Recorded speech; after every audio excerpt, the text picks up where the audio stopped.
Hi guys, welcome back to the channel again. You are watching the Fine Bros. This is Gaurav and आज हम बात करने जा रहे हैं द वर्क ऑन डेटा की।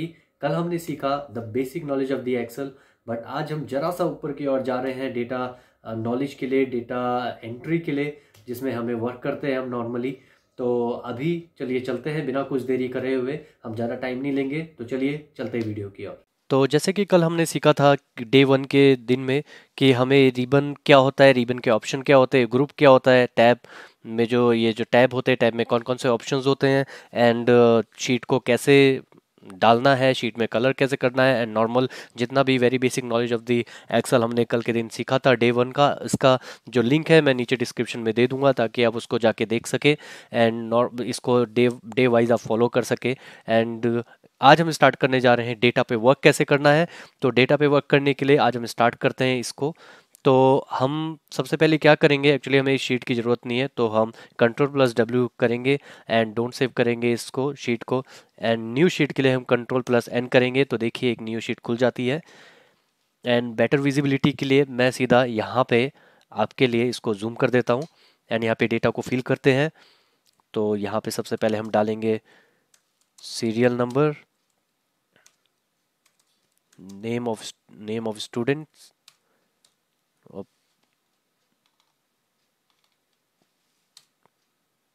Name of student. तो देखिए जैसे कि आपने यहाँ पे देखा नेम ऑफ द स्टूडेंट, यहाँ पे ये जो बी कॉलम है इसका सी कॉलम पे टेक्स्ट जा रहा है। एंड इसको ठीक कर हम कैसे करेंगे इसके बारे में मैं भी आपको बताता हूँ। यहाँ पे बी और सी के बीच में जो लाइन जा रही है, यहाँ पे आप अपने माउस के कर्सर को लेके आएंगे, माउस का लेफ्ट बटन आप दबाए रखेंगे एंड राइट की ओर इसको ड्रैग करेंगे, तो ये कॉलम ऑटोमेटिकली हम यहाँ पे इसको मैनुअली फिल कर सकते हैं। एंड इसका दूसरा ऑप्शन ये भी है कि आप अपने माउस को बी एंड सी के लाइन के बीच में ले जाएंगे एंड जैसे ही यहाँ पे प्लस का निशान आता है आप अपने माउस से डबल क्लिक करेंगे, वो ऑटोमेटिकली यहाँ पे टेक्स्ट के हिसाब से सेव हो जाएगा, टेक्स्ट के हिसाब से अलाइन हो जाएगा। तो बाकी विथ के बारे में मैं अभी आपको डिटेल में आगे बताऊंगा, जिसके थ्री थ्री स्टेप है जहाँ पे आप इसमें जाके अच्छे से इसको अलाइन कर सकते हैं। तो यहाँ पे अभी हम सब्जेक्ट 1 डालेंगे, सब्जेक्ट 2 डालेंगे, सब्जेक्ट 3, देन उसके बाद टोटल, मैक्सिमम, ये सब फॉर्मूले आज हम इसके पूरे कंप्लीट कर लेंगे।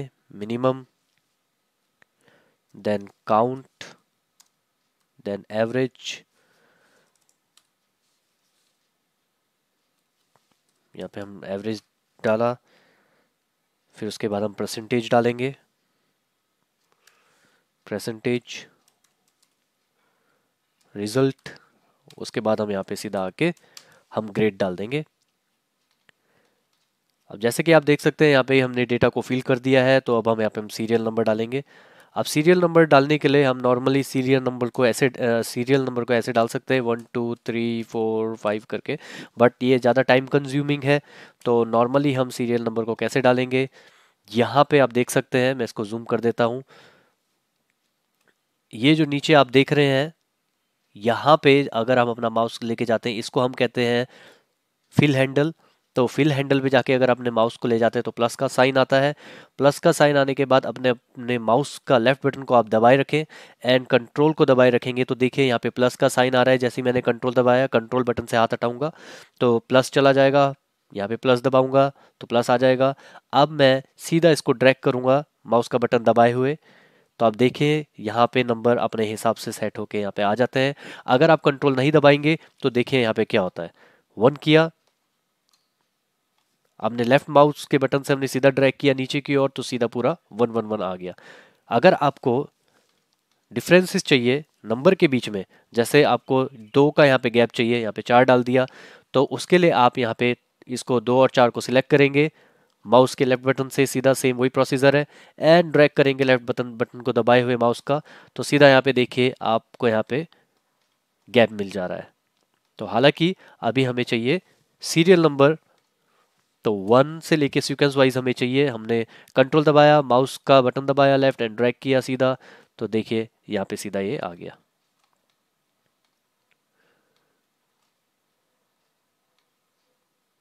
यहाँ पे सीधा हमने सीक्वेंस से अपने नंबरों को डाल दिया। एंड उसके लिए यहाँ पे अब हम ABCD डालेंगे, तो हम नाम नहीं डाल रहे स्टूडेंट का, ABCDE करके हमने स्टूडेंट्स का यहाँ पे नाम डाल दिया एज एन एग्जाम्पल। तो आइए अब मैं विड्थ के बारे में आपको सिखाता हूँ। विड्थ इसकी जो जैसे जो गैप आ रहा है, जैसे सब्जेक्ट के बीच में गैप आ रहा है, सब्जेक्ट 3 के बीच में, टोटल के बीच में, तो इसको हम कैसे ठीक करेंगे। तो अपने माउस का जो लेफ्ट बटन है उससे हम दबाएंगे या दबाए रखेंगे राइट की, और इसको सिलेक्ट करते हुए चले जाएंगे ग्रेड तक। एंड यहाँ से अब हम कोई सा भी, आप यहाँ से बीच में से कोई सा भी यहाँ से आप उठा लीजिए। जैसे हमने डी को उठा लिया, डी से हमने इसको मैनुअली छोटा किया, तो देखिए आप सारा का सारा यहाँ पे छोटा हो गया। सबसे पहला स्टेप तो ये है जिससे कि आप इसको कर सकते हैं। दूसरा स्टेप ये है कि आप इसको शॉर्टकट की के माध्यम से भी आप कर सकते हैं। कंट्रोल ए आपने दबाया, ये सारा देखिए, कंट्रोल ए दबा के यहाँ पे सीधा ये पूरा सिलेक्ट हो जाता है। सिलेक्ट होने के बाद आप अलग अलग करके ऑल्ट को दबाएंगे, फिर उसके बाद एच को दबाएंगे, ओ को दबाएंगे, आई को दबाएंगे, तो ये अपना अलाइन हो जाएगा। ये नहीं कि ऑल्ट एच ओ आई एक साथ दबाना है, नहीं। सबसे पहले हमने ऑल्ट दबाया, फिर एच दबाया, फिर ओ दबाया, फिर हमने आई दबाया, तो नॉर्मली आप देख सकते हैं ये ऑटोमेटिकली यहाँ से अलाइन हो चुका है। इसका तीसरा स्टेप मैं आपको बताऊंगा, शॉर्टकट की को ढूंढना कैसे है, ये सबसे ज़्यादा मैटर करता है। ऐसा नहीं है कि अंदर से ही आ जाता है कि भाई हमें शॉर्टकट की के बारे में पता चल गया है, ऐसा नहीं है। सब लोग शॉर्टकट की को ढूंढते हैं, एंड शॉर्टकट की को कैसे ढूंढना है एक्सेल के अंदर, वो भी अभी मैं आपको बताऊंगा। आइए चलिए चलते हैं शॉर्टकट की को ढूंढने के लिए। तो जैसे कि यहाँ पे आपने देखा, ऑलरेडी हमने इसको सिलेक्ट कर रखा है। तो यहाँ पे अपने ऑल्ट दबाया, ऑल्ट दबा के आप देखिए ऊपर टैब में फाइल होम जहाँ पे ये लिखा हुआ है, यहाँ पे एच आ रहा है, तो हमने सीधा यहाँ पे एच दबाया। एच दबाने के बाद शॉर्टकट की देखिए हम ऐसे सीखते हैं। उसके बाद फॉर्मेट में यहाँ पे ओ लगा है, क्योंकि हमें पता है कि अलाइन का जो सेक्शन है वो ओ में ही होगा, ये क्योंकि ये आप देख सकते हैं इसकी पिक्चर भी बनी हुई है यहाँ पे। तो हमने ओ को दबाया। अब आप यहाँ पे देख सकते हैं रॉ, हाइट, ये सब आप शॉर्टकट की के माध्यम से सीख सकते हैं अगर आप प्रैक्टिस करेंगे तो। ऑटो फिट कॉलम विड्थ, तो यहाँ पे ऑटो फिट कॉलम विड्थ है, यहाँ पे हमने आई दबाया, यहाँ से ये ऐसे हो जाता है। तो आप मैनुअली भी जाके होम में जाके गए एंड फॉर्मेट सेल में गए, वहाँ पे जाके आप चेक कर सकते हैं विड्थ को, ये यहाँ से जाके अलाइन हो सकता है। तो शॉर्टकट की को अगर आप सीख लेंगे तो आपका काम बहुत जल्दी हो जाएगा। तो देखिए ये ऑलरेडी अलाइन हो चुका है। तो आइए अब हम चलते हैं अपने डेटा फिलिंग की ओर वंस अगेन दोबारा से। तो यहाँ पे अब जैसे कि सपोज आप यहाँ पे 45 डालेंगे, 55 है, तो आपको बार बार एंटर करके डालना पड़ेगा, एंड आपको अपने माउस का यूज़ करके यहाँ पे सब कुछ भरना पड़ेगा। तो उससे अच्छा सबसे ज़्यादा शॉर्ट फॉर्म मैं आपको बताऊंगा कि आप यहाँ से सब्जेक्ट से इसको यहाँ पे क्लिक करेंगे अगर आपको नंबर डालना है, एंड देन आप यहाँ से नंबर डालना स्टार्ट करेंगे। ये ऑटोमेटिकली नीचे से ऊपर एंड एट लास्ट तक चलता चला जाएगा। देखिए मैं डालता हूँ, दिखाता हूँ।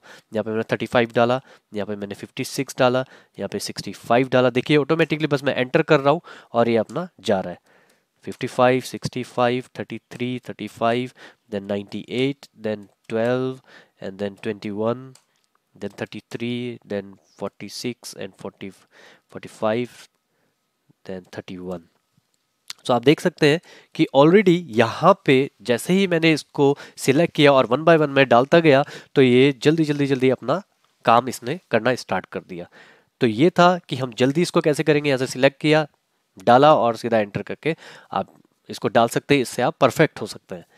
तो आइए अब हम टोटल की ओर चलते हैं, सम की ओर, कि हम इसको सम कैसे करेंगे। तो देखिए यहाँ से आप देखते हैं इसको, तो आप नीचे की ओर देखेंगे, यहाँ पे एक्सेल के नीचे की ओर राइट साइड नीचे की आप देखना, तो वहाँ पे ऑलरेडी ये काउंटिंग आ जाती है। सम 121 हो चुका है, इसका काउंटिंग 3 है, क्योंकि ये सी डी ई को हमने काउंट किया है, तो इसका काउंट टोटल 3 है। एवरेज हमारा 40.3333 करके पूरा आ रहा है। अब ऐसे तो हम यहाँ से इसको देख सकते हैं, बट हम यहाँ से इस फॉर्म को यहाँ से जो इसको यहाँ पे ऑटोमेटिकली कैसे लाए टोटल को, तो उसके लिए मैं आपको बताऊंगा कि आप इसको यहाँ से ड्रैग करेंगे एंड सिलेक्ट करेंगे, 31, 65, 21 सिलेक्ट करेंगे, एंड यहाँ पे एडिट होम पे जाके एडिटिंग का जो ग्रुप है वहाँ पे आपको ऑटो सम दिखता है। तो ऑटो सम को आप क्लिक करेंगे, तो यहाँ पे देखिए ऑटोमेटिकली ऑटो सम का ऑप्शन यहाँ पे आपको दिख चुका है, यहाँ पे आपको पूरा आ गया है। अब इसको आप नीचे की ओर ड्रैग करके लेफ्ट बटन से नीचे और ड्रैग करेंगे तो ये ऑटोमेटिकली कैलकुलेट हो जाएगा। उसके बाद भी आपके पास दूसरा ऑप्शन आ जाता है कि आप यहाँ पे इसको जो फिल बटन आपको दिख रहा है नीचे की ओर, माउस के कर्सर को ले जाएंगे एंड डबल क्लिक करेंगे तो नॉर्मली नीचे की ओर फिल हो जाता है। तो इस तरीके से हम यहाँ पे हम सम कर सकते हैं। और इसका सम का शॉर्टकट की अगर आपको मैं बताऊं तो ये भी काफ़ी इजी रहता है। तो शॉर्टकट की को जानने के लिए हम क्या करते हैं, हम ऑल्ट दबाते हैं एंड इज इक्वल टू साथ में दबाते हैं। तो देखिए ये ऑटोमेटिकली सारा जितना भी लेफ्ट पार्ट है ये पूरा अपना सिलेक्ट कर लेगा। सिलेक्ट कैसे करेगा, क्योंकि ये जानता है कि यहाँ पे कोई कोई नंबर नहीं है, ए है। तो इसी वजह से ये इतना इंटेलिजेंट है कि नॉर्मली अपना पूरा जो सब्जेक्ट जितना भी है वो ऑटोमेटिकली जैसे ही आप alt and is equal to दबाएंगे तो ये सीधा कैलकुलेट कर लेगा। सीधा आप एंटर दबाएंगे, यहाँ पे 21 आ जाएगा। एंड इसका दूसरा तरीका भी है। इसका दूसरा तरीका ये है कि आप इसको मैनुअली फील कर सकते हैं। आपने यहाँ पे क्लिक किया, इज इक्वल टू डाला एंड यहाँ पे सम टाइप किया। सम टाइप करने के बाद आपने टैब टाइप किया। आपको यहाँ पे शिफ्ट दबा के ब्रैकेट दबाने की जरूरत नहीं है, आप सीधा यहाँ पे टैब दबाएंगे, आपका ब्रैकेट ब्रैकेट ऑटोमेटिकली आ जाएगा। आप माउस के बटन से सीधा यहाँ से 35 से 21 को क्लिक करेंगे। यहाँ पे आपको ब्रैकेट बंद करने की जरूरत नहीं है, ब्रैकेट बंद ऑटोमेटिकली एक्सेल कर देता है। तो जैसे ही आप यहाँ पे एंटर करेंगे सीधा 21 टू 121 आ जाता है। यहाँ पे क्लिक किया, दोबारा से ये आ गया, नीचे जितना है वो ऑटो फिल हो गया। उसी तरीके से आप इसे जैसे कि हमने वर्टिकली किया यहाँ पे, अब यहाँ पे भी हम इसको अप्लाई कर सकते हैं। तो जैसे कि हमने यहाँ पे क्लिक किया, alt and is equal to को दबाया तो देखिए ऊपर का पूरा इसने पोर्शन ले लिया ऑटोमेटिकली। यहाँ पे क्लिक किया, सेम यहाँ पे 288 आ गया, उसका पूरा टोटल आ गया। यहाँ पे फिर दोबारा ऑल्ट किया, यहाँ पे ऊपर वाला क्लिक किया, वो इज इक्वल टू क्लिक किया एंड उसके बाद एंटर कर दिया। उसके बाद ये आ गया नॉर्मली आपका सेम सेटअप यहीं पे। नॉर्मली आपने ये किया, एंटर किया, ख़त्म आपका ये। इतने जल्दी इतने आराम से आप इसको कैलकुलेट कर सकते हैं। एंड उसके बाद यहाँ पे आपने सीधा ये नंबर यहाँ पे क्लिक किया तो सारा नंबर आ गया ऑटोमेटिकली। तो इस तरीके से ये तीन ऐसे करके सम हम कर सकते हैं एंड जल्दी जल्दी इसमें काम कर सकते हैं। स्पेशली मैं आपको बोलूँगा कि आप शॉर्ट की का इस्तेमाल करें इंप्रेशन को बनाने के लिए, स्पेशली ऑफिस में, ताकि आप जल्दी काम कर सकते हैं, इफेक्टिवली भी इसमें आप काम कर सकते हैं। तो आइए अब हम यहाँ पे मैक्स निकालेंगे। तो मैक्स निकालने के लिए हम क्या करेंगे, ये भी काफ़ी इजी है। जैसे मैंने आपको टोटल करना सिखाया था तो सेम यहाँ पे भी काफ़ी सिंपल प्रोसेस है। तो हम सीधा जाएंगे ऑटो सम में, यहाँ से इसको यहाँ से हम क्लिक करेंगे और यहाँ से हम ऑटो सम में जाएंगे। ऑटो सम में जाने के बाद हम यहाँ से सीधा मैक्स कर देंगे तो 65 यहाँ पे हमारा टोटल मैक्सिमम अमाउंट आ जाता है। तो जैसे कि यहाँ पे मैक्सिमम आ गया, मैंने जैसे आपको बताया नॉर्मली ये काफ़ी इजी तरीके से ऐसा आ जाता है। ऊपर सम में आप जाते हैं एंड मैक्सिमम को क्लिक किया एंड सीधा ऑटोमेटिकली ये सारा सिलेक्ट कर लेता है। उसके बाद हम यहाँ से सब्जेक्ट 2 एंड 3 को सिलेक्ट करते हैं तो 65 यहाँ पे नॉर्मली हमारा आ जाता है एंड इसको क्लिक करके हम सीधा ऑटोमेटिकली सारा मैक्सिमम निकाल देते हैं। मैक्सिमम को निकालने के लिए शॉर्ट तरीका भी है, तो शॉर्ट की भी है इसके लिए। तो इसके लिए आप सीधा जाएंगे, आप नॉर्मली मेरे बिना बताए ही आपको इसको पता चल जाएगा। जैसे कि मैंने आपको सम करके बताया था कि उसके कितने हिस्से हैं अलाइन के लिए, जब मैंने आपको बताया था कॉलम विड्थ के लिए। तो सेम तरीका यहाँ पे भी है। आपने सीधा यहाँ पे ऑल्ट दबाया, ऑल्ट दबा के होम में गए। होम में जाने के बाद आपको पता चला ऑटो सम का तो यू है, तो हम यहाँ पे यू दबाएंगे। यू जाने के बाद सीधा यहाँ पे मैक्सिमम का एम आ रहा है तो हमने एम यहाँ पे क्लिक किया। ऑटोमेटिकली देखिए आप उसने सारा सिलेक्ट कर लिया। अब हमें क्या करना है, हमें F2 नहीं चाहिए था क्योंकि हमें इन तीन सब्जेक्ट का मैक्सिमम नंबर निकालना है, ये तो पूरा टोटल था। तो इसलिए हम माउस में जाएंगे, माउस का ये इससे 3 को क्लिक करेंगे यहाँ से लेफ्ट बटन से माउस के एंड देन एंटर करेंगे तो यहाँ पे आपको मैक्सिमम अमाउंट यहाँ पे आराम से आपको दिख जाता है। शिफ्ट के हिसाब से भी शिफ्ट से भी आप कर सकते हैं, जैसे कि अभी मैंने आपको ऊपर का बताया। तो यहाँ से सीधा आपने ऑल्ट किया, HUM किया, HUM करने के बाद शिफ्ट दबाया, शिफ्ट दबाने के सारे 3 सिलेक्ट हो गए क्योंकि हमें टोटल नहीं चाहिए था। एंटर किया, ये सारा यहाँ पे कंप्लीट हो गया। तो आपका मैक्सिमम अमाउंट यहाँ पे से निकल गया। अब चलते हैं मिनिमम के पास। तो मिनिमम का भी सेम ऐसा ही है। आपने यहाँ पे ऑल्ट दबाया, ऑल्ट दबाने के बाद यहाँ पे HUNI।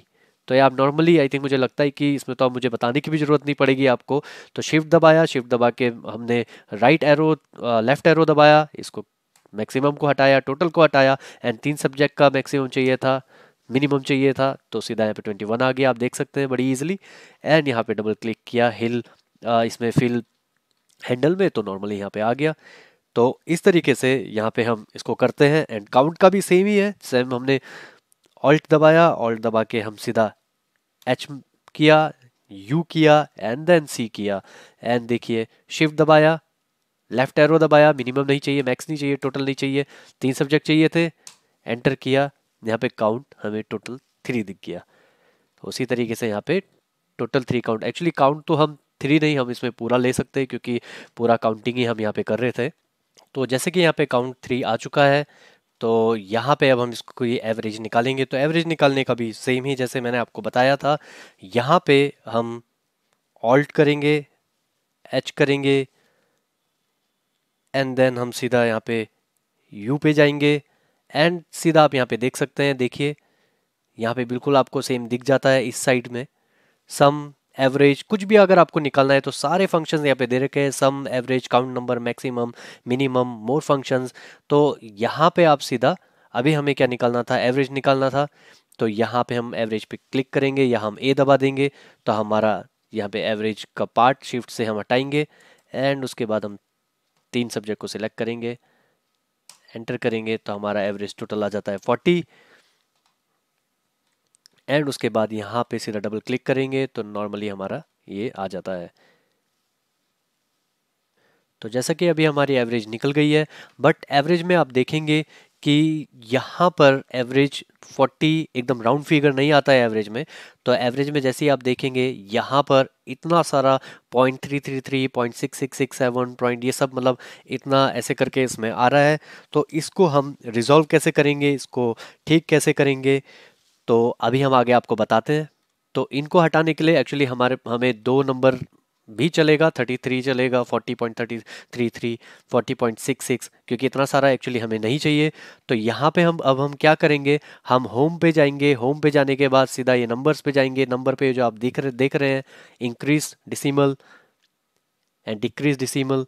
तो हमें डिक्रीज डिसिमल करना है, तो हम यहाँ पे जाके इसको ऐसे कर सकते हैं, देखिए यहाँ पे। तो हम ओवरऑल इसको सिलेक्ट कर सकते हैं, जरूरी नहीं है कि हम इसको एग्जैक्टली यहाँ पे रखें। तो यहाँ पे हम गए, होम पे गए, डिक्रीज डिसिमल में गए, ये देखिए यहाँ पे ऐसे करके हमने कर दिया। आपको इंक्रीज करना है आप इंक्रीज कर सकते हैं, आपको डिक्रीज करना है ऐसे डिक्रीज कर सकते हैं। तो हमें पॉइंट के बाद खाली 2 नंबर ही चाहिए, तो इसलिए हमने इसको ऐसे कर दिया। तो अब हम एवरेज के बारे में सीखेंगे कि एवरेज को कैसे निकालेंगे। एवरेज के लिए हमारे पास कोई फंक्शनैलिटी नहीं दी गई है, तो इसलिए हम इसे मैनुअली फिल करेंगे। हम यहाँ पे इज इक्वल टू डालेंगे, इज इक्वल टू डालने के बाद हम सीधा यहाँ पे टोटल में जाएंगे। एंड टोटल हमने कर लिया, तो इसको हम डिवाइड करेंगे। डिवाइड करेंगे किससे, 300 से। तो 300 से हम इसको डिवाइड करेंगे। क्यों हमने यहाँ पे 300 लिया, क्योंकि जो सब्जेक्ट 1 2 3 स्टूडेंट का 1 सब्जेक्ट का 100 में से 35 मिला होगा, 65 एंड 21। तो इसलिए सारे सब्जेक्ट के यहाँ पे हम 300 यहाँ पे डाल देंगे। एंड इसको इंटू करेंगे हम 100 से। तो जब भी हम इसको इंटू करते हैं, तो क्रॉस मल्टीप्लिकेशन करने के टाइम पे यहाँ पे डबल ज़ीरो हट जाती है, तो इसलिए हम इसको डबल ज़ीरो को हटा के यहाँ पे 3 भी डालेंगे तो भी चलेगा। यहाँ पे हम एंटर कर देंगे, तो यहाँ पे हमारी परसेंटेज निकल जाएगी। तो देखिए फिर दोबारा से ये ऐसा ही हो जाता है, परसेंटेज ऐसे ही आती है। तो जैसे कि मैंने आपको बताया था कि हमें इस पर क्या करना है, यहाँ पर हम इसको सिलेक्ट करेंगे। सिलेक्ट करने के बाद हम यहाँ से इसको डिक्रीज करते चले जाएंगे डेसिमल को, एंड यहाँ से हमें हमारी परसेंटेज निकल के आ जाती है। तो जैसे कि आप यहाँ पे देख सकते हैं कि हमारा एवरेज और परसेंटेज सेम है। ये इसलिए है क्योंकि हमने यहाँ पर एवरेज तो हमारा सेम रहेगा, बट यहाँ पे हम देख सकते हैं कि जो सब्जेक्ट है हमने 100 में से किया था, एंड उसी हिसाब से ये यहाँ पर सेम आ रखा है। बट अगर सपोज यहाँ पर ये हमें 150 में से मार्क्स दिए गए होते, तो यहाँ पर हमारा परसेंटेज ज़्यादा होता, ये एवरेज से यहाँ पे मैच नहीं करता। तो आइए एक और बार हम यहाँ पे देख लेते हैं। यहाँ पे हमने इज इक्वल टू टाइप किया, इज इक्वल टू टाइप करने के बाद हमने टोटल यहाँ पे क्लिक किया। टोटल करने के बाद हम यहाँ पर आ जाते हैं, डिवाइड करेंगे। तो हम यहाँ से हमने इसको डिवाइड किया, डिवाइड करने के बाद हम टोटल डिवाइड करेंगे अब 350 में से, क्योंकि वो 150 का हमने मार्क्स कैलकुलेट कर लिया था। उसके बाद हम इसको इंटू करेंगे 100 से, इंटू किया हमने इसको 100 से, एंड क्रॉस मल्टीप्लिकेशन के टाइम पे हम यहाँ पे इसमें से एक जीरो हट जाता है एंड यहाँ पे ये रह जाता, तो इसलिए हम इसको 3.5 कर सकते हैं। एंड अगर आपकी सहूलियत के लिए मैं कहना चाहूँगा कि नॉर्मली आप ऐसे ही करें ताकि आप इससे अच्छे से सीख सके, और आपको सिखाने के लिए ही हम मेरे को यहाँ पे नॉर्मली ऐसा करना चाहिए। तो हमने इंटू किया 100 एंड किया, यहाँ पे किया तो 34 आ गया। देखिए ये 34 आ गया, चेंज हो गया क्योंकि हमने यहाँ पे नंबर चेंज कर दिया था। यहाँ पे 150 से यहाँ पे 150 से मार्क्स इसको दिया गया था, यहाँ पे 150 में से दिया गया था, यहाँ पे 100 एंड यहाँ पे 100, इसलिए यहाँ पे हमने इसमें 350 को लगा दिया एंड हमारा परसेंटेज उस हिसाब से आया। मैंने तो आपको खाली सिखाने के लिए किया था, इसी वजह से यहाँ पे नॉर्मली अभी हम इसको ऐसे डाल देंगे। तो आज के लिए हमने सीखा नॉर्मली कि डेटा को फिल कैसे करना है एंड इसमें maximum, minimum, count, average and percentage को कैसे निकालना है। रिजल्ट एंड ग्रेड को हम कल सीखेंगे क्योंकि इसमें हमें ज़रा और फॉर्मूले इसमें लगाने होंगे। एंड उसके बाद कल के लिए, एक्चुअली हम परसों भी सीख सकते हैं बट इसमें हम कल के लिए ये सीखेंगे कंडीशनल फॉर्मेटिंग क्या होती है। कंडीशनल फॉर्मेटिंग को कल हम सीखेंगे क्योंकि कंडीशनल फॉर्मेटिंग काफ़ी इंपॉर्टेंट होती है। इसमें आप बहुत जल्दी काम कर सकते हैं अगर आपको इसका अच्छे से यूज़ करना आता है। तो कल का सेशन मत भूलिएगा एंड आपने जो भी इसमें से सीखा है इसको ध्यान में रखिए, इसमें प्रैक्टिस कीजिए ताकि आप एग्जैक्टली इसको सीख सके। एक और बात मैं आपको बताना चाहूँगा कि एवरेज एंड जो परसेंटेज होती है वो सेम होती है। कई क्वेश्चन है कि सेम होती है, बट मैं आपको बताना चाहूँगा कि सेम नहीं होती है, क्योंकि अगर यहाँ पे 150 में से हमने मार्क्स दे दिए हैं तो यहाँ से एवरेज एंड परसेंटेज बढ़ सकती है। इसके अलग अलग डिफरेंसेस इसमें आ सकते हैं क्योंकि 100 सब में से मार्क्स नहीं दे रहे हैं। इसमें किसी में से 150 आ जा रहा है, तो इसमें से 100 आ रहा है, इसमें से 200 आ रहा है, तो इसी वजह से एवरेज एंड परसेंटेज सेम नहीं हो सकते। ये इसके माध्यम से मैं आपको बताना चाहता था। तो गाइस ये था आज का डे 2 जिसमें हमने डेटा के बारे में सीखा। कल हम कंडीशनल फॉर्मेटिंग के बारे में सीखेंगे जिसमें हम काफ़ी चीज़ों को सीखेंगे, जिसमें हमें प्रेजेंटेशन के बारे में पता चलेगा कि हमें प्रेजेंटेशन कैसे देना है, डेटा को कैसे प्रिपेयर करके अच्छे से हम प्रेजेंटेशन दे सकते हैं। तो आज कल हम कंडीशनल फॉर्मेटिंग के बारे में सीखेंगे, तो आप हमारे साथ बनिए रहिएगा। और लिंक का जो फॉर्मेट है मैंने नीचे दे रखा है डे फर्स्ट का, तो लाइक एंड सब्सक्राइब करना मत भूलना जिससे कि हमें और एनकरेजमेंट मिले एंड हम न्यू वीडियो ऐसे ही लेके आए हैं ताकि आप अच्छे से एक्सेल को सीख सके, अपने स्किल को डेवलप कर सके एंड इस्तेमाल कर सके अपने कॉर्पोरेट जॉब के लिए, अपने एडवांस लेवल तक आगे पहुंचने के लिए, स्पेशली प्रमोशन के लिए। तो ये एक्सेल की टिप्स एंड ट्रिक्स आपके लिए बहुत काम करेगी, स्पेशली जो क्लास हम डेली स्टार्ट कर रहे हैं ये आपको काफ़ी हेल्प देगी। तो लाइक एंड सब्सक्राइब करना मत भूलिएगा इस चैनल को and thank you so much for joining with us from starting and till the end.